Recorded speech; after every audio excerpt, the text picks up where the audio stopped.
నమః. వ్యాస భగవానుడు రచించినటువంటి అధ్యాత్మ రామాయణంలో బాలకాండలో ఈరోజు మనం 6-7 సర్గలు చెప్పుకుంటున్నాం. ఇక అహల్య శాపం విముక్తి అయిన తర్వాత శ్రీరామచంద్ర ప్రభు, లక్ష్మణుడు, విశ్వామిత్రుడు, అనేక మంది మునులు కలిసి వాళ్ళు గంగా నది తీరానికి వచ్చారు, మిథిలా నగరానికి వెళ్ళడానికి కోసంగా.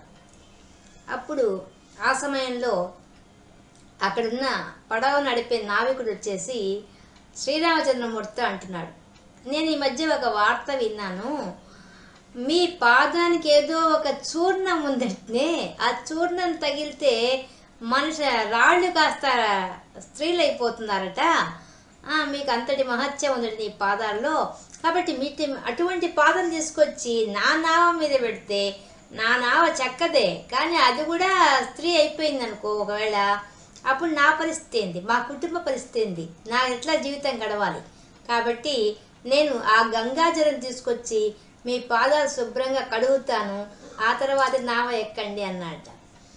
అట్లే ఆ నావికుడు వచ్చి ఆ గంగా నీళ్ళు తీసుకొచ్చి శ్రీరామచంద్ర ప్రభు యొక్క పాదాలు కడిగి అప్పుడు నావలోకి ఎక్కించాట. ఎక్కించేసి అప్పుడు గంగా నది తీరం దాటి వాళ్ళు ముగ్గురు ఆ ముందులో అందరూ కలిసి ఆ మిథిలా నగరం చేరిపోయారు. చేరిపోయిన తర్వాత అక్కడ ఋషి ఆశ్రమాలకు వెళ్ళిపోయాడు విశ్వామిత్రుడు అందరిని తీసుకొని. ఈ వార్త దశరథ మహారాజుకు తెలిసింది.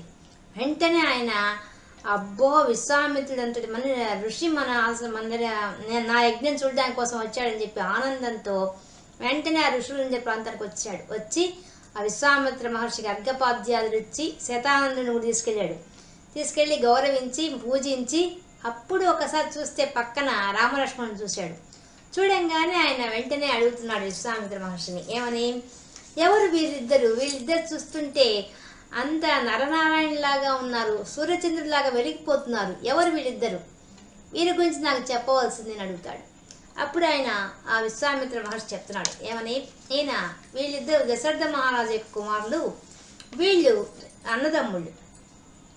ఈ శ్రీరామచంద్ర ప్రభు ఉన్నాడే, ఈయన వచ్చేసేసి నేను యజ్ఞ రక్షణ కోసంగా పిలుచుకొచ్చుకున్నాను ఈయన్ని. దారిలో ఆ తాటక వనంలో ఆ తాటక అనే రాక్షసుని సంహరించాడు, ఒకే ఒక బాణంతో సంహరించాడు ఈ రాముడు. అంతేకాకుండా నా యజ్ఞ రక్షణలో కూడా సుబాహు అనేవాడిని ఒకే ఒక బాణంతో భస్మం చేశాడు. ఇంకో బాణం వేసి మారీచుడు అనేవాడిని 100 యోజనాల దూరం పోయి సముద్రంలో పడ్డట్టుగా చేశాడు. ఇదిగాక మళ్ళీ ఇప్పుడు మీ మిథిలా నగరానికి వస్తూ ఉంటే దారిలో అహల్యకు శాప విముక్తి కలిగించాడు. ఈ విధంగా ఇంత గొప్పవాడు ఈ రాముడు. ఇప్పుడు ఇక్కడికి రావడానికి కారణం ఏంటంటే మీ దగ్గర ఉన్న శివధనుసును చూడాలని ఉత్సాహంతో వచ్చాడు, తర్వాత వాళ్ళు అయోధ్య నగరం వెళ్ళాలనుకుంటున్నారని చెప్తాడు. అనగానే అలాగా, అంతకంటే భాగ్యం ఏముంది, ఇప్పుడే నేను తెప్పిస్తానని చెప్పి మంత్రిని పిలిచి మీరు వెంటనే శివధనుసును తెప్పించవలసింది ఇక్కడికి ఆజ్ఞాపిస్తాడు జనక మహారాజు. ఆజ్ఞాపించిన తర్వాత ఆ మంత్రి వెళ్ళిపోతాడు. ఈ లోపల ఈ జనక మహారాజు విశ్వామిత్రుడితో అంటున్నాడు, ఓ మునివరా, ఈ బాలుడు కానీ ఈ రామచంద్రుడు కానీ ఒకవేళ ఆ ధనుసును కానీ సంధించగలిగితే నేను నా కుమార్తెను సీతాదేవిని ఇతరికిచ్చి వివాహం చేస్తానంటాడు. అనగానే అట్లే అగుగాక అంటాడు విశ్వామిత్రుడు. ఇంత లోపల ఆ మంత్రి 5000 మంది మహాయోధులు ఆ ధనుసును మోసుకొచ్చి అది కూడా ఎట్లా పేటికల మీద పెట్టి తీసుకొస్తారు.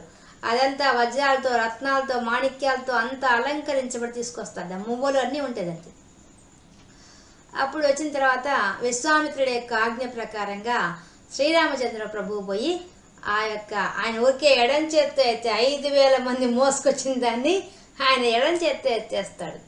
ఎత్తి బాణం సంధించి ఒక్కసారి ఆకర్ణాంతం లాగంగానే ఆ ధనుసుని ఇక్కడ దాకా రాగానే వెంటనే అది పెళ్ళని విరిగిపోయింది. ఆ శబ్దము, అది విరిగిపోయిన శబ్దము పైన స్వర్గాది లోకాలకు వినిపించింది, కింద పాతాళాది లోకాలకు కూడా వినిపించింది. అంత పెద్ద శబ్దమైనట్టు అది. ఒక్కసారిగా ఏమైందని అందరూ చూసేసరికి శ్రీరామచంద్ర ప్రభు కింద అది విరిగిపోయిన ధనుసును చూశారు. వెంటనే దేవతలంతా ఆనందంతో పుష్పవృష్టి కురిపించేశారు. ఇంకా అప్సరసలు నృత్యం చేశారు, మృదంగాలు వేరే నినాదాలు చేశారు దేవతలు అంతా. ఇక ఇక్కడ దశరథ మహారాజు కూడా చాలా సంతోషించేశాడు. ఆయనకు ఆనందం ఎక్కువైపోయేసి వచ్చి ఒక్కసారి శ్రీరామచంద్ర ప్రభువుని కౌగిలించుకున్నాడు.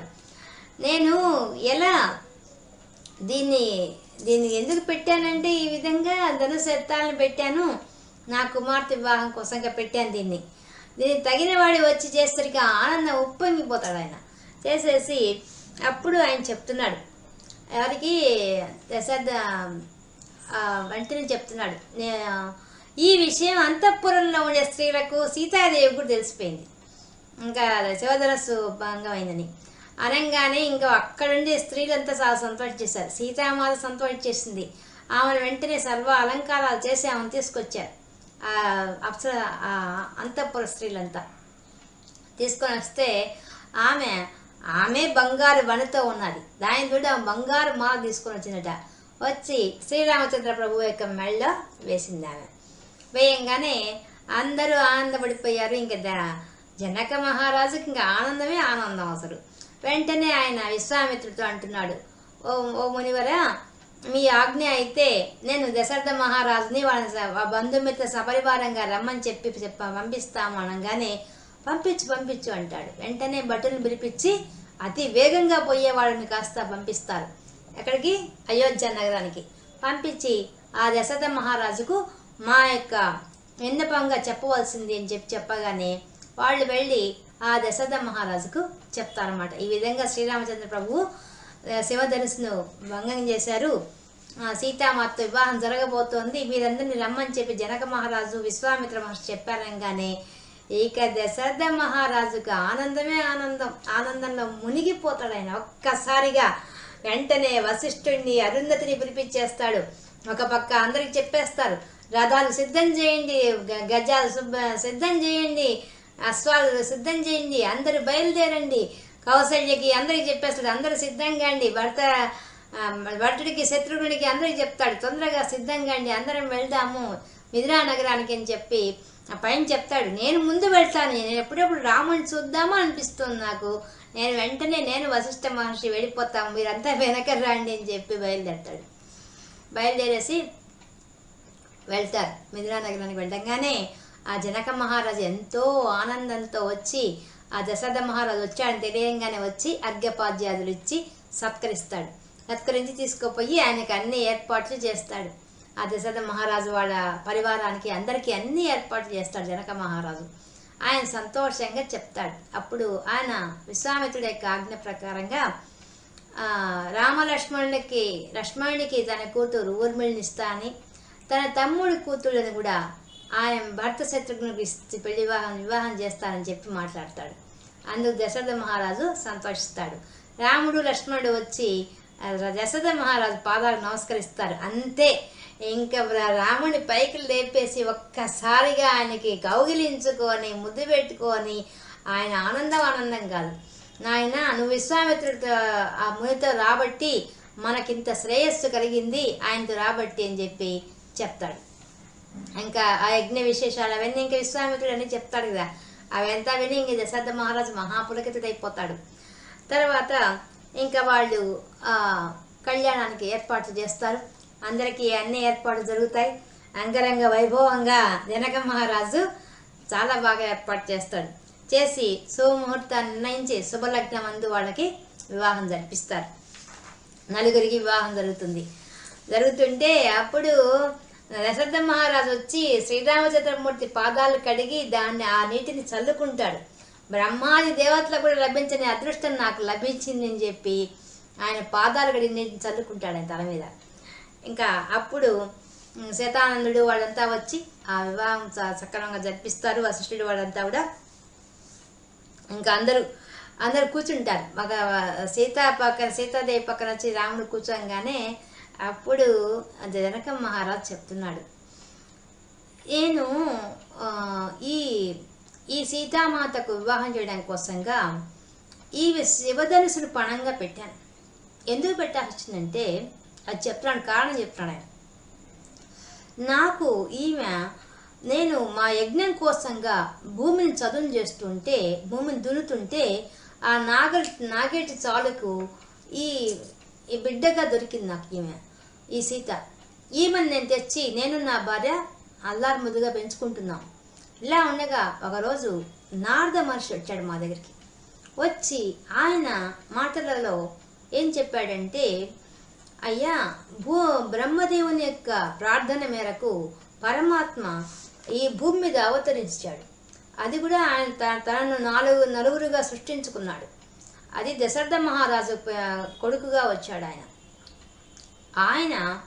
ఈమె నీ ఇంట పెరుగుతున్న ఈ సీతామాత, ఈమె మహామాయా స్వరూపిణి.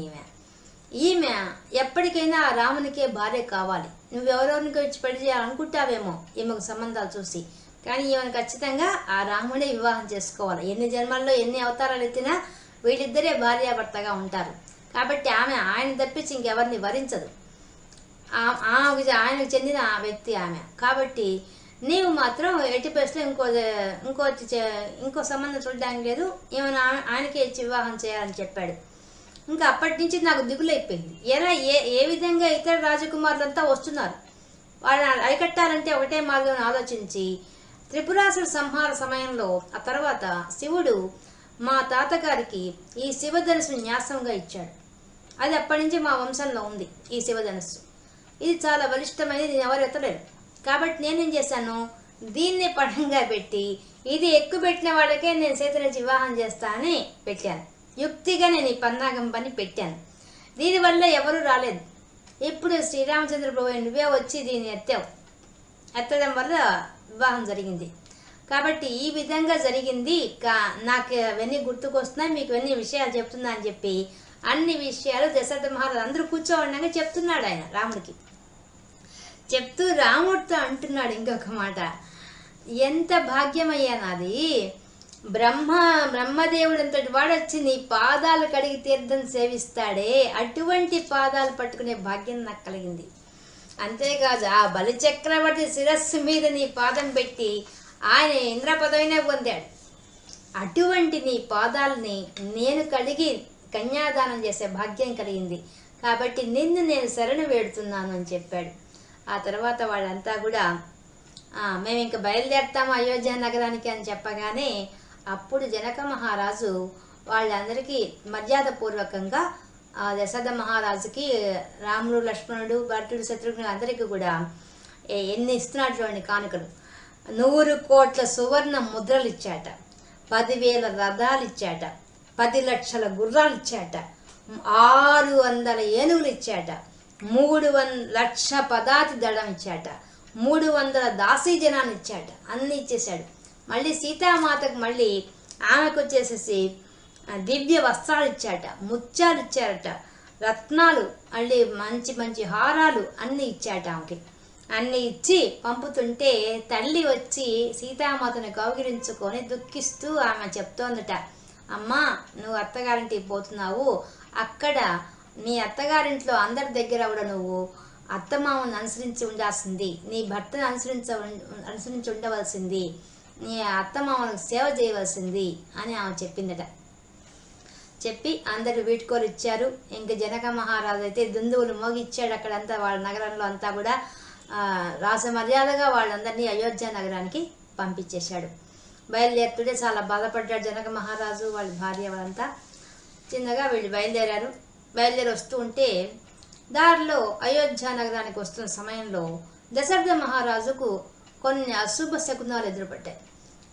ఆయన వెంటనే వశిష్ఠ మహర్షి దగ్గరికి వచ్చి, ఓ మునిశ్రేష్ఠ, నాకెందుకో దుశ్శకునాలు కనిపిస్తున్నాయి, నాకెంతో భయంగా ఉంది, నన్ను రక్షించండి, మీరే మార్గం చూపించండి అని అడుగుతాడు.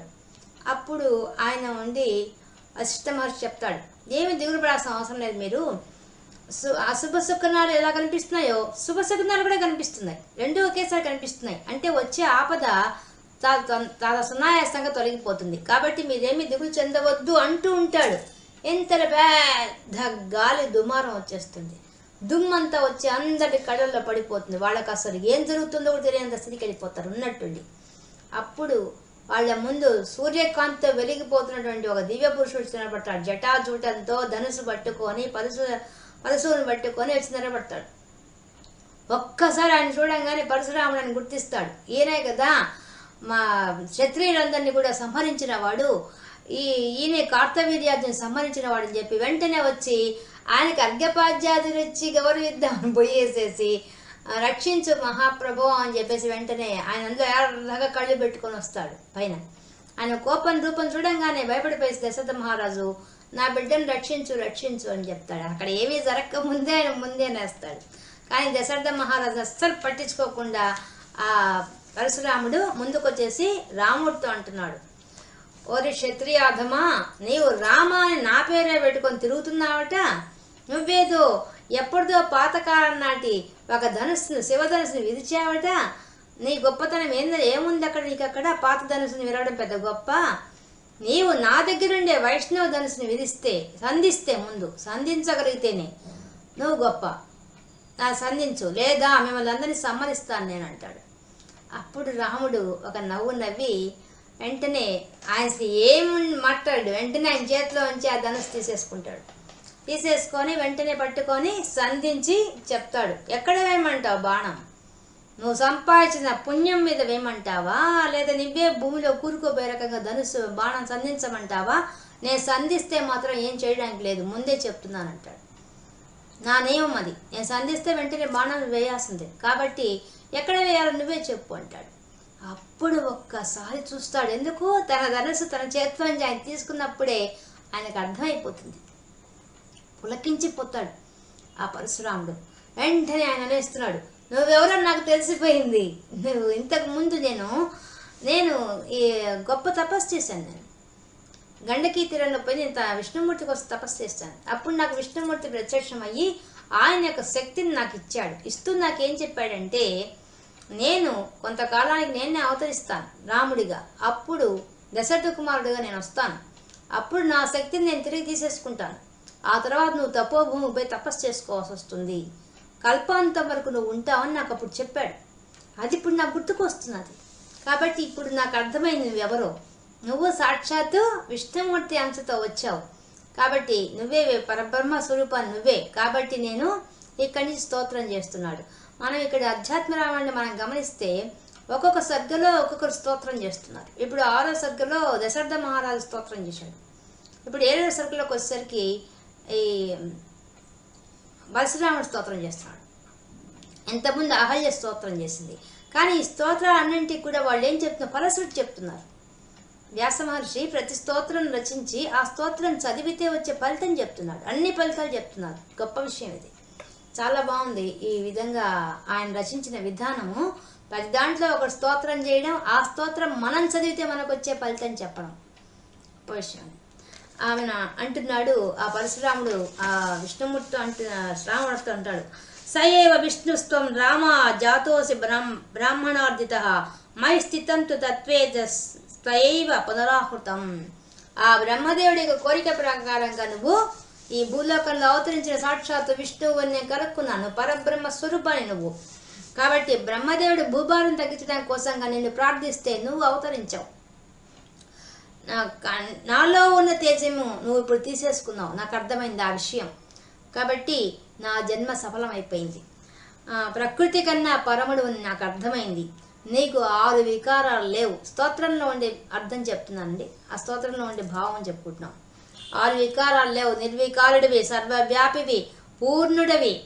ఇంకా నీటి యందు నురగవలే, అగ్ని యందు పొగవలే నిన్ను మాయ ఆశ్రయించి ఉంటుంది. దేహం జీవులైన వాడికి ఏముంటుంది? అవిద్య ఉంటుంది. ఆ విద్య కూడా ఎలా ఉంటుంది? దేహము, మనస్సు, బుద్ధి, ప్రాణము వాటి మీద ప్రీతి కలిగి ఉంటాడు మానవుడు. ఉండి సుఖ దుఃఖాల్లో తిరుగుతూ ఉంటాడు, శోకమోహాల్లో ఉంటాడు. అది చాలా బాగా చెప్పాడు దీంట్లో. ఆ పరశురాముని స్తోత్రం చాలా బాగుంది. యావద్దేహ మనః ప్రాణబుద్ధ్యా విశ్వాభిమానవాన్ తావత్ కర్తృత్వ భోక్తృత్వ సుఖ దుఃఖాది భాగ్ భవేత్. కాబట్టి కర్తృత్వం భక్తితో నేనే చేస్తున్నా అనే భావంలో ఉంటాడు జీవుడు. కానీ అటువంటి వాటినన్నింటినీ తొలగించాలంటే మాత్రం మార్గం ఏమీ లేదు. ఉండేది ఒకటే, నీ పాదబద్ధం భక్తి ఎవరు కలిగి ఉంటారో వాళ్ళు మాత్రమే ఈ సంసార బంధంలో చిక్కుకోకుండా ఇటువంటి సుఖ దుఃఖాల్లో ఇరుక్కోకుండా ఉంటారు. ఒకవేళ భక్తి లేని వాళ్ళైతే కల్పాంతర వరకు కూడా వాళ్ళ కర్మ జీవితాన్ని వాళ్ళు అనుభవించవలసి వస్తుంది. ఎవడైతే నీ మీద భక్తి కలిగి ఉంటాడో వాడికి భవబంధాలు ఉండవు, వాడికి జ్ఞానం వస్తుంది, చివరికి వాడు మోక్షాన్ని కూడా పొందుతాడయ్యా, అంత గొప్పవాడి నువ్వు అని నానా రకాలుగా స్తోత్రం చేస్తున్నాడు ఆ పరశురాముడు. ఇంకా నాదొకటే ఒక విన్నపం, నాది ఒక కోరిక. ఏం కోరిక అంటే, నేను ఎప్పటికీ నా మనసు నీ పాదాల పద్మాల నుంచి వదిలిపెట్టి ఉండకూడదు, ఎప్పుడు నీ చరణాలను ఆశ్రయించి ఉండాలి. అంతేకాదు భగవద్భక్తులైన వాళ్ళ సాంగత్యంలో నేను ఎప్పుడు నా జీవితం గడిచిపోవాలి, అంతటి నాకు భాగ్యం కలిగించమని చెప్పి ప్రార్థిస్తున్నాడు ఆ పరశురాముడు. ఇంకా అడుగుతున్నాడు,